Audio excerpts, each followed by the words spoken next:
So I watched the new Megamind sequel on Peacock, and it has to be one of the most I'm going to tinker with my phone while this plays in the background movies of all time. It really annoys me that they had to cheap out and make this feel like a direct-to-DVD sequel. Like, they didn't even get the original voice actors back. Moreover, the animation looks terrible. I fell in love with the original Megamind when it came out. The movie had good voice acting, funny moments, and a great soundtrack with songs like Welcome to the Jungle by Guns N' Roses, Alone Again Naturally by Gilbert O'Sullivan, and Bad by Michael Jackson. Also, the animation was great. When I found out that Megamind vs. the Doom Syndicate would be a Peacock exclusive tied to a spin-out show about Megamind becoming a social media influencer, I knew it wasn't going to be good. Alright, so for those that aren't in the know, Megamind was a 2010 animated film produced by DreamWorks Animation about an alien villain named Megamind who often fails to fight his rival Metro Man, but manages to finally defeat him and is left without the purpose of being a villain. So he creates a new nemesis of his own. A number of celebrities lend their voices to the movie, including Will Ferrell, Tina Fey, Jonah Hill, Brad Pitt, and David Cross. It became one of DreamWorks' lowest grossing movies of the 2010s, and it didn't do well critically when it first came out, but it became a cult classic over time. As the sequel to Megamind has been released after 14 years and after a pretty decent hiatus here on the channel, I decided to revisit 2010's Megamind to find out whether it was a treasure trove that didn't deserve a crummy sequel, or if the franchise was destined to fail all along. We're going to find out the answer to this right here on StalgiaTV.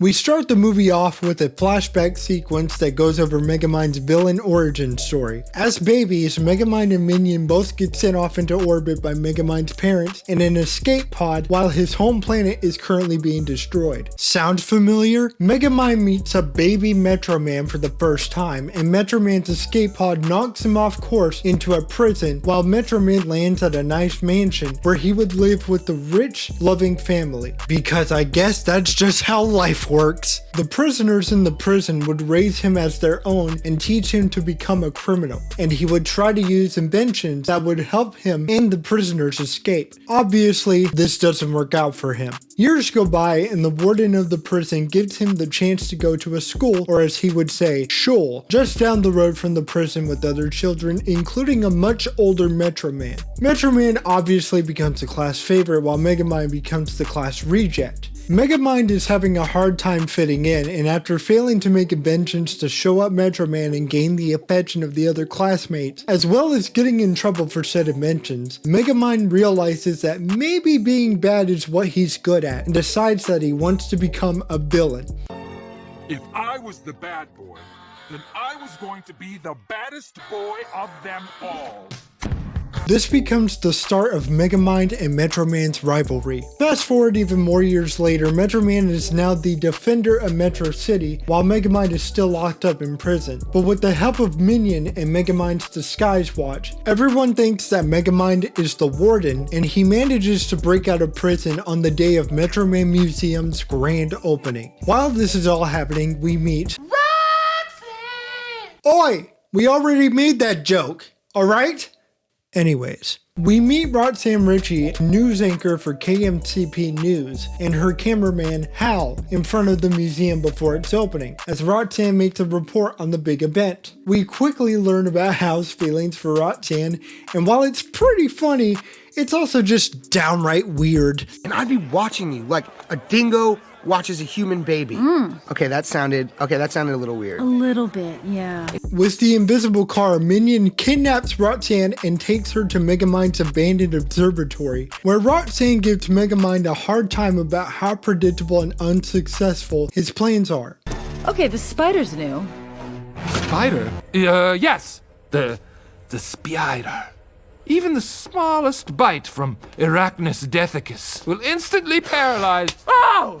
But after an awe-inspiring speech from Metroman, Megamind manages to hijack the museum's grand opening, warns Metroman of what's to come with his current plan, and lets him know that he has successfully kidnapped Roxanne. Roxanne tells Metroman that they are at the abandoned observatory, but it's revealed that the observatory that they were in was a fake. And so Metroman ends up being trapped in the actual observatory by himself. Metroman starts to freak out and tells Megamind that his plan might actually work, as the observatory is aligned with copper, which drains his powers. Megamind doesn't take this seriously at first until his plan actually works, as the observatory explodes from Megamind's own satellite death ray, and Metroman's skeleton flies into the fake observatory. Rated PG.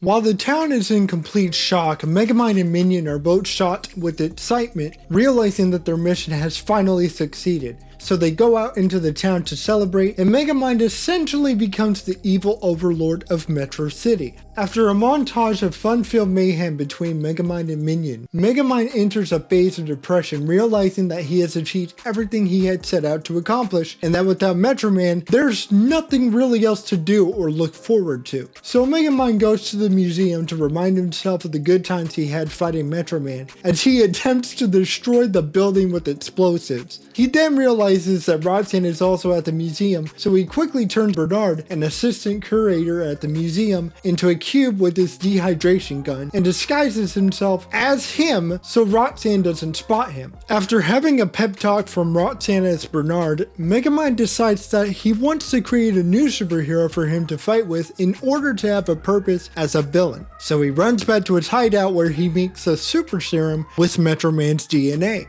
Roxanne finds the hideout, hoping to find out more about Megamind's secrets, so disguised as Bernard, Megamind tries to get Roxanne out of the observatory, but this doesn't work. Megamind turns back into himself, convinces Roxanne that he has Bernard held hostage, and fights Roxanne over the syringe gun with the super serum after she acquires it. The serum is accidentally fired outside of the observatory through a pipe and is injected into Hal, who was waiting for Roxanne outside. Because of this, Megamind and Minion go to Hal's apartment, disguised as his space parents, to convince Hal that with his superpowers, he was destined to be the next Metroman and that he needs to train to defeat Megamind. Training is going well, but there seems to be an issue. You know how Hal has feelings for Roxanne? Well, guess who else just got feelings for her? Yep, Minion finds out about Megamind's feelings for Roxanne and tries to talk Megamind out of trying to get with her, stressing to him how bad of an idea this all is. This of course leads to a fight between the two, and Minion leaves after Megamind tells him that he doesn't need him. After Roxanne finds out about Megamind's plans with Titan, Titan finds Roxanne at her home and tries to impress her by showing off his powers while flying and throwing her across town. This fails for him after Roxanne rejects him and tries to warn him about Megamind. At a restaurant, Roxanne tells Megamind as Bernard about her discoveries, and during this we see Hal through the window as he finds out about Roxanne and Bernard and gets angrily jealous. After Roxanne and Bernard embrace in their first kiss, Megamind's watch malfunctions, which accidentally causes him to reveal himself. Knowing Megamind's past deeds, this leads to Roxanne rejecting him and despising him even more. Ladies and gentlemen, Megamind has truly fumbled the bag here. So moving forward with this plan, Megamind shows up at the Metro City Town Hall with a large battle mech as he prepares to fight Titan. Yeah, he doesn't show up. This is embarrassing. Fed up with all of this, he barges into Hal's apartment to give him a piece of his mind. This is where he comes to find out that Hal wants to be a villain now and that they should team up. So, in order to get Hal to fight him, Megamind has no choice but to reveal to Hal that Bernard and Hal's space dad were just him the whole time. This makes Hal furious and he starts to fight Megamind all across town. Megamind is having the time of his life until he realizes that Hal is not going easy on him, and rather that he has a bloodlust for him. After trying to panic and flee, Megamind catches Hal inside a copper ball and is shocked to see that Hal is easily capable of busting through it. Megamind flees, and while the town thinks that they are saved, Hal makes it very clear that this is just the beginning of what I would like to call his Joker arc. Titan has freed us! Oh, I wouldn't say free. More like under new management. Megamind talks Roxanne into taking him to Metro Man's old hideout to find clues about Metro Man's weaknesses. This hideout is revealed to be the old school that Megamind and Metro Man went to as kids. There, they find out that Metro Man is actually alive. Metro Man tells them about how he was getting sick of doing the same thing over and over every day and being what everyone else wanted him to be instead of being himself. So he faked his death and became Music Man. So Metro Man refuses to help them fight Titan and instead suggests that Megamind must fight him. But Megamind doesn't think he can because he doesn't see himself as a hero. He loses hope and decides to turn himself back into prison. Roxanne again tries to reason with Hal and ask him to stop doing what he's doing, but it doesn't work after Hal decides to kidnap Roxanne and tie her to the top of a skyscraper. Megamind finds out about this and tries to convince the warden to let him out and save her. The warden isn't falling for it, but after Megamind apologizes and admits his faults, the warden is revealed to be Minion in disguise and Megamind is once again broken out of prison to save Roxanne. Good luck, fellas! We're gonna die! Before we continue, let's just sit back and appreciate how well this next clip has aged. You're living a fantasy. There is no Easter Bunny, there is no Tooth Fairy, and there is no Queen of England.